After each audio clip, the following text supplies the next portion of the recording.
KBS 뉴스입니다. 태풍 콩레이가 지나간 부산은 강풍으로 인한 피해가 컸습니다. 2만여 가구가 정전됐고 10명이 크고 작은 부상을 입었습니다. 김계 기자가 보도합니다. 태풍 콩레이가 지나면서 부산 지역에는 순간 최대 풍속 30m의 강풍이 몰아쳤습니다.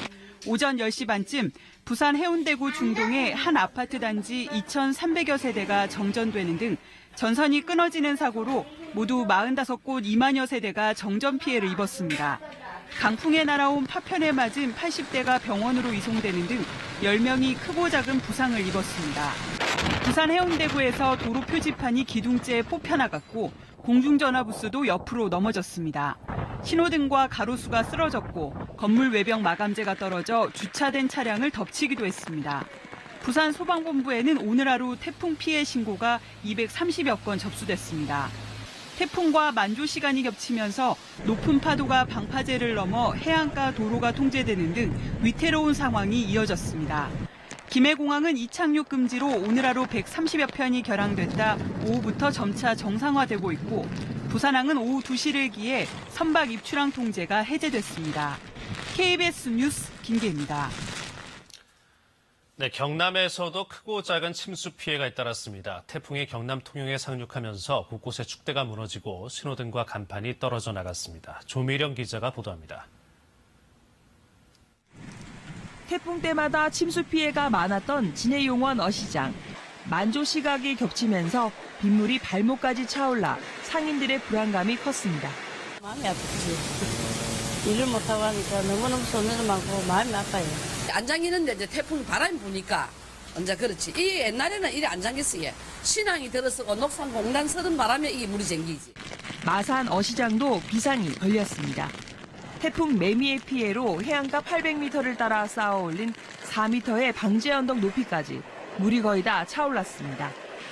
해안가 주변 도로에는 신호등이 흔들리고 상점 간판이 떨어져 나가기 직전입니다. 피해도 잇따랐습니다. 창원에서는 주택 축대가 무너져 주차돼 있던 승용차가 부서졌고 주변 주택도 위험에 처했습니다.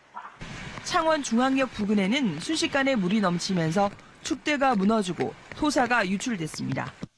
창원시 북면의 한 아파트는 엘리베이터가 비가 새면서 가동이 중단됐고 김해시 장유 지역과 천여 가구가 입주한 거제시 한 아파트는 한때 전기가 끊겨 큰 불편을 겪었습니다. 사천시 남일대 해수욕장 산책로 곳곳도 크게 파손되는 등 태풍이 상륙한 경남에는 크고 작은 피해가 이어졌습니다. KBS 뉴스 조미령입니다.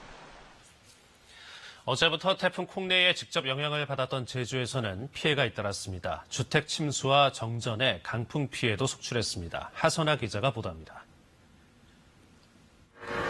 시간당 50mm의 폭우에 집 안으로 어른 허벅지 높이까지 빗물이 차올랐습니다. 계속 양수기로 퍼내보지만 속수무책입니다. 8월 태풍 솔릭으로 파손된 지붕을 복구하기도 전에 다시 비가 쏟아지자 대형 체육관은 물난리가 났습니다. 복구하고 사무실들이 다 돼가지고 방법 없어 지금.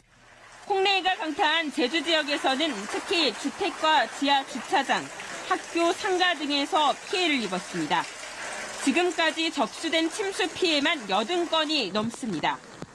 곳곳에서 도로가 물에 잠기며 제주시 연북로에서는 차가 물에 잠기는 바람에 3명이 차 안에 갇혔다 구조되기도 했습니다. 한라산에 순간 최대 풍속 초속 50m가 넘는 강한 바람이 부는 등 강풍 피해도 컸습니다. 교통신호기와 가로등 10여 개가 부러지고 조립식 창고 지붕이 날아가 유리창이 깨지거나 공사장 울타리가 넘어가는 등 40여 건의 피해가 발생했습니다.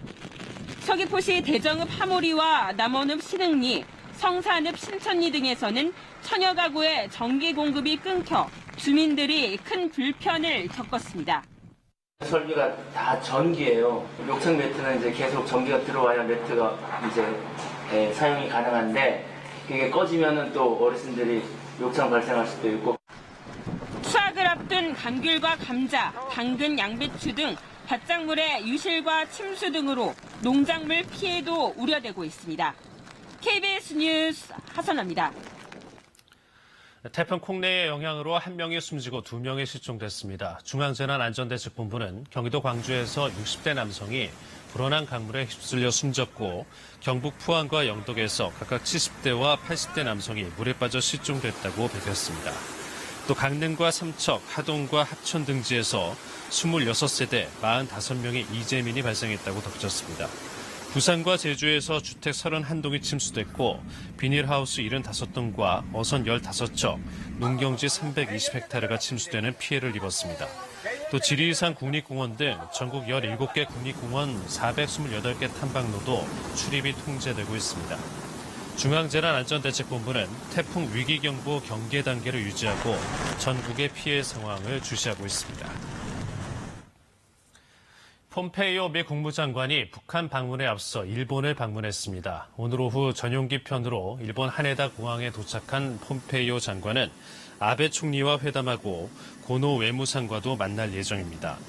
폼페이오 장관은 내일 북한에 방문해 김정은 위원장과 만나 핵 리스트 신고 등 북한의 비핵화 실행 조치와 종전선언 등 미국의 상응 조치를 협의할 것으로 알려졌습니다. 또 2차 북미 정상회담 날짜와 장소 등도 논의할 예정입니다. 폼페이오 장관은 오늘부터 사흘간의 일정으로 일본과 북한, 한국, 중국 등을 차례로 방문하게 됩니다. 14선언 11주년 기념대회 참석차 평양을 방문 중인 방북단이 오늘 오전 고 노무현 전 대통령이 지난 2007년 정상회담 당시에 심었던 소나무가 있는 중앙식물원을 참관했습니다.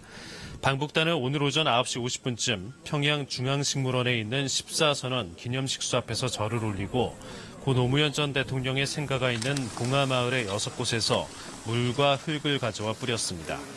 2박 3일의 일정을 마친 방문단은 당초 오늘 오전 귀환할 예정이었지만 태풍 콩레이 영향으로 출발 일정을 저녁으로 변경했습니다. 이른바 화이트리스트를 작성해 보수단체를 지원하게 한 혐의로 징역 1년 6개월의 실형을 선고받은 김기춘 전 비서실장이 서울 동부구치소에 수감됐습니다. 김 전 실장은 어제 재판부가 실형을 선고하자 마이크를 켜고 치료를 위해 동부구치소로 보내달라고 재판부에 호소한 바 있습니다.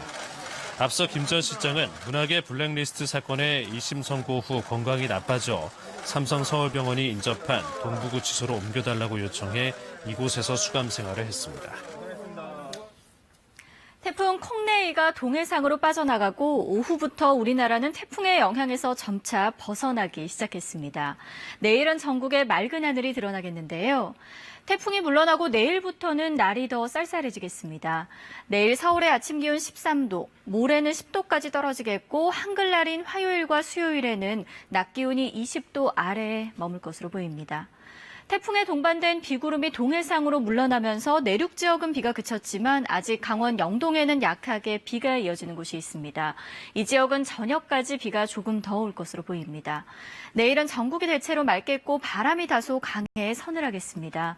아침 기온은 서울 13도 등으로 오늘보다 4, 5도 낮겠습니다. 한낮 기온은 서울 21도, 대구는 24도로 오늘과 비슷하거나 조금 높겠습니다.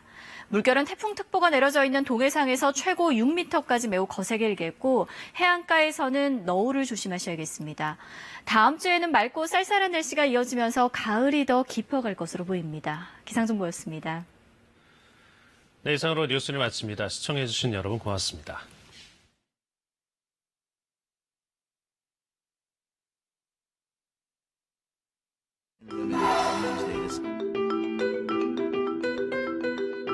The most important struggles already have